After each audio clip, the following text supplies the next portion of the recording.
نبينا محمد بن عبد الله وعلى آله وصحبه ومن والاه. قال المصنف رحمه الله تعالى ونفعنا به وبعلومه في الدارين آمين. فإذا عرفت مقصود التمثيل بالمائدة وبالسوق وبما فيهما من كثرة الأطعمة والأمتعة، وأن ذلك يكون لكافة الحاضرين بهما، يأخذ كل أحد منهم ما يرغب فيه مما يوافقه ويصلح له، فاعلم أن الناس ينقسمون في ذلك إلى 4 أقسام. الأول هو الذي إذا رأى كثرة الأطعمة والأمتعة أخذ ما يصلح له من غير أن يستثقل ولا أن يرغب فيما عدا ذلك، وهذا هو العاقل النجيب المتسع في النظر. الثاني هو الذي يأخذ ما يصلح له ويكره ما عداه ويظن أن أحدا لا يرغب فيه، وهذا فيه غباوة وقصور نظر. الثالث هو الذي يرغب في جميع ما يراه مما يصلح له ويوافق، وما لا يصلح ولا يوافق، فتراه قد يرغب فيما لا يصلح له ولا يحسن به، وربما رغب في هذا وقتا وفي غيره وقتا آخر، وهذا فيه غباوة وفضول من غير بصيرة.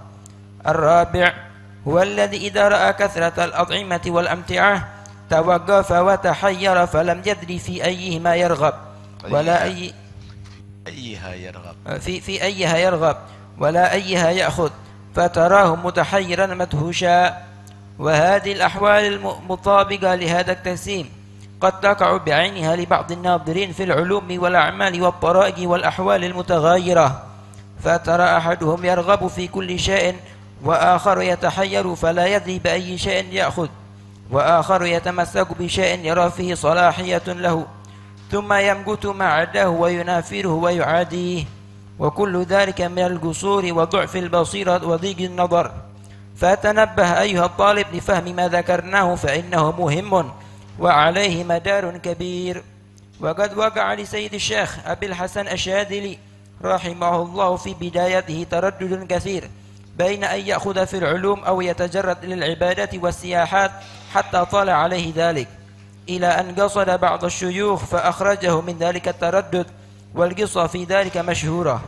وكذلك حصل مثل ذلك أو قريب منه للشيخ الجليل عبد الله بن أسعد اليافعي رحمه الله تعالى، قال: فبينما أنا في ذلك، أعني التردد بين الأخذ في العلم أو التجرد للعبادة والانقطاع إلى الله تعالى، تناولت كتابا أنظر فيه فإذا فيه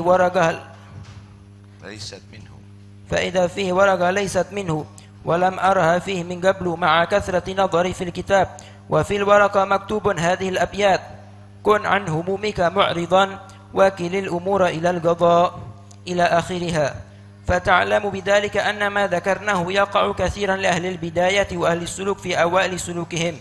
وقد دخلت أنا على السيد العارف عبد الرحمن بن شيخ مولى عيديد بعلوي، فذكر لي أنه وصله كتاب من السيد الصوفي عبد الله بن محمد علوي المجاور بالمدينة الشريفة، وذكر له في ذلك الكتاب بأنه شغلته مطالعة الكتب وشتتت عليه، أو لفظ هذا معناه.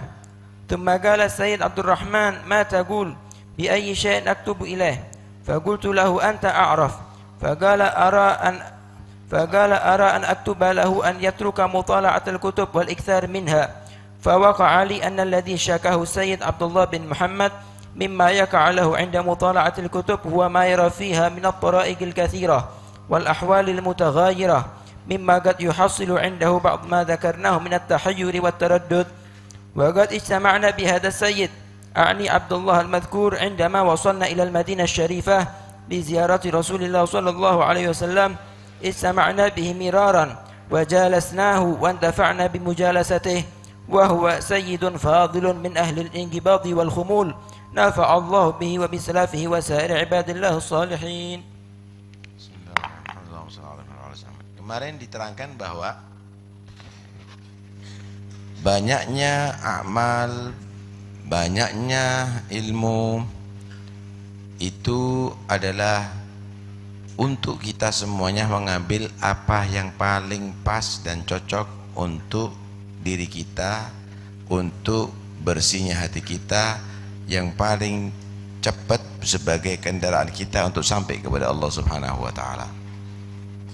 Tidak mungkin orang akan bisa menguasai semua ilmu. Sama dengan hidangan makanan, bermacam-macam makanan. Maka ambil yang paling pas untuk Anda. Anda yang paling mengetahui apa yang paling cocok untuk diri Anda.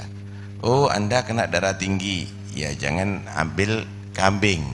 Oh, Anda misalnya kena kolesterol, ya jangan makan udang atau yang lainnya. Oh, Anda harus tahu itu semuanya. Tetapi di situ Anda tidak boleh menyatakan ini makanan bahaya semuanya. Makanan ini adalah yang paling bagus, yang aku cocoki. Lah, belum tentu cocok kepada Anda, cocok untuk yang lainnya. Anda yang darah rendah cocok untuk daging, tapi yang darah tinggi nggak cocok. Karena itu di sini tidak boleh kita meremehkan ilmu yang lainnya atau amal yang lainnya atau thariqah yang lainnya. Begitu juga ada di pasar, macam-macam di situ jualan. Ada jualan sayur, ada jualan pakaian, ada jualan kurma, ada jualan permen, ada jualan beras. Ya, Anda menyatakan aku paling pas untuk aku adalah kurma. Ya, karena Anda puasa. Tapi yang tidak puasa mungkin yang lainnya, ya mungkin bagi yang lapar, tapi yang butuh sendal, ya sendal yang paling pas untuk dia. Semua orang bisa mengetahui apa. Jangan nanti menyatakan tidak perlu pasarnya jualan yang lainnya, yang penting sendal aja misalnya. Ya nggak mungkin dong. Yang penting sayur aja, ya nggak mungkin. Nah, disinilah kita tidak boleh mencela thariqah yang lainnya. Kita harus menghargai, karena itu mungkin yang lebih pas untuk pada diri mereka. Kalau kita melihat di sini berarti ada 4 macam dengan perbandingan atau gambaran makanan, rampatan makanan, maidah atau suk atau pasar tadi itu. Pertama, ada orang yang mengambil barang atau makanan yang memang itu adalah paling pas untuk dirinya, paling cocok untuk dirinya. Nah, dia tidak mengambil yang lainnya. Aku mengambil yang aku perlukan, aku mengambil yang aku butuhkan. Ini adalah orang yang agil. Ini adalah orang yang cerdas. Ini adalah orang yang bagus. Ambil ilmu yang persis untuk diri kamu kebutuhan. Ambil amal yang persis untuk kebutuhannya kamu. Yang lainnya tinggal dulu. Kebutuhan yang dimaksud di sini untuk sampainya kamu kepada Allah, untuk bersihnya hati kamu, untuk bagusnya akhlaknya kamu. Yang kedua begini, mengambil yang cocok untuk dirinya, tapi membenci yang lainnya. Yang nggak begini adalah keliru. Yang nggak begini adalah salah. Ini orang tepat tapi bodoh. Kenapa? Menilai yang tidak sama dengan dirinya adalah keliru. Yang ketiga, yaitu dia semuanya cocok. Bisa ngambil itu, bisa ngambil ini. Nah, kita harus, misalnya kalau bahasa sekarang, netral. Kita belajar itu, kita belajar ini. Kita boleh baca kitab itu, kita boleh baca kitab ini. Ini orang adalah orang yang tidak bisa memilih. Ini sangat bodoh. Ini orang yang namanya futuli. Ini akan semakin dia tadi itu tidak jelas apa yang manfaat untuk dirinya, karena semuanya dijadikan percobaan. Karena semuanya dijadikan percobaan. Yang keempat, melihat banyaknya makanan dia bingung, akhirnya nggak bisa makan, anak. Melihat banyaknya barang bingung, nggak bisa milih ya. Nah, wah, melihat banyaknya thariqah, melihat banyaknya pemahaman, waduh, bingung anak. Bingung itu semuanya. Nah, ini juga orang yang dalam keadaan tidak bisa menentukan sikap, dan itu adalah berbahaya. Alhasil, ini semuanya terjadi pada orang yang ingin sampai kepada Allah Subhanahu wa taala. Ada yang persis dia memilih jalur yang benar, ilmu yang benar, amal yang benar, thariqah yang benar, yaitu yang dilazimi sama dia. Bisa dia tadi itu lewat guru, dan itu adalah utamanya. Kalau tidak, dia dengan penelitian yang cermat, dan itu butuh ilmu yang mantap. Yang kedua, yang tadi itu, salah dia memilih, mungkin salah pilih, yang lain dianggap salah, nggak ikut gini adalah salah, padahal dia nggak ngerti apa-apa, salah pilih dia. Ya, ada lagi yang menyatakan nggak perlu itu kecuali ini. Ada lagi yang menyatakan bingung, ya milih mana kalau begini nih, repot ini, gimana ini? Karena Anda tidak punya syekh, karena Anda tidak punya bahan untuk memilih. Disinilah harus benar-benar kita memahami bagaimana cara kita bersikap. Dan itu bukan hanya terjadi pada orang-orang biasa, pada para aulia juga bisa terjadi loh itu. Abul Hasan Syadzili juga pernah begitu, bingung dia, ada taraddud, ikut ini atau ikut itu. Akhirnya dia musyawarah sama syekhnya yang akan yang memberikan bimbingan, ikuti jalur ini, dan begitulah akhirnya sampai kepada Allah Subhanahu wa ta'ala. Tanya sama guru, jangan sok ngerti, bahaya loh itu, bisa jurusannya bukan kepada Allah, ke syaitan nantinya. Karena itu man laisa lahu syekh fa syekhu syaitan. Kalau yang tidak ada punya guru yang bimbing, syaitan nanti yang akan menggiring kesesatan nantinya. Naudzubillah min dzalik. Begitu juga terjadi pada Syekh Abdullah bin As'ad Al-Yafi. Dia pernah bingung,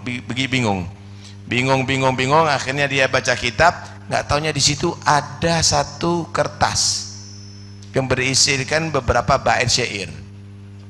Bingung, ada bait syair ada di situ, padahal dulunya nggak ada, dulunya tidak ada. Dilihat bait syair tadi ternyata membimbing dia, kun an humumika mu'ridan wakilil umura ilal qada. Jangan terlalu sumpek, pasrahkan kepada takdir Allah, nasihat, akhirnya menjadi keputusannya dia. Begitu juga terjadi pada Syekh Abdurrahman Al-Habib Abdurrahman bin Syekh Aidid Ba'alawi. Beliau pernah mendapatkan surat daripada Al-Habib Abdullah bin Muhammad Alwi di kota Madinah. Dia bilang, aku ini banyak baca kitab, ini orang alim kabir, Habib Abdullah bin Muhammad Alawi nanti, tapi kok anak kok semakin bingung, semakin runyam begitu. Waktu itu Abdullah Haddad ada di rumahnya Al-Habib Abdurrahman bin Syaidid. Kata Habib Abdurrahman, Abdullah, aku ini dapat surat begini, kira-kira apa jawaban aku? Kata Habib Abdullah Al-Haddad, waktu itu masih muda, antum yang lebih tahu katanya. Kalau begitu aku putuskan jangan baca kitab, jangan terlalu banyak baca kitab. Kenapa? Semakin bingung kamu. Saatnya kamu menentukan ikut dengan orang yang sudah sampai kepada Allah. Jangan baca kitab, saatnya kamu untuk ikut kepada orang yang sudah sampai kepada Allah Subhanahu wa ta'ala. Begitulah sikap itu harus kita persiskan, ya. Harus kita tentukan. Intinya, kapan kamu tujuannya untuk sampai kepada Allah, Allah akan bimbing. Dibimbing dengan syekh itu adalah utamanya. Kalau tidak, mungkin juga bimbingan tadi itu ada seperti surat tadi itu, satu kiriman daripada Tuhan Allah Subhanahu wa ta'ala yang membimbing dia tadi itu. Tapi kalau kamu mau nyoba-nyoba, jangan-jangan yang kamu rasakan manis itu ternyata racun, madharat terhadap akidah kamu, madharat terhadap hati kamu, madharat terhadap pemahaman kamu. Akhirnya bukan jalur ke surga, tapi jalur ke neraka Allah Subhanahu wa ta'ala. Setan yang membungkus itu pemahaman seakan-akan benar, padahal itu adalah kesesatan yang sangat nyata, bahkan mungkin menjadi satu kekufuran. Naudzubillah min dzalik. Mudah-mudahan insyaallah Allah Subhanahu wa ta'ala bimbing kita ke jalan yang Allah ridhai, dan mudah-mudahan insyaallah Allah Subhanahu wa ta'ala jadikan pertemuan kita pertemuan yang penuh berkah, yang memberikan kita ilmu yang manfaat. Amin Allahumma amin.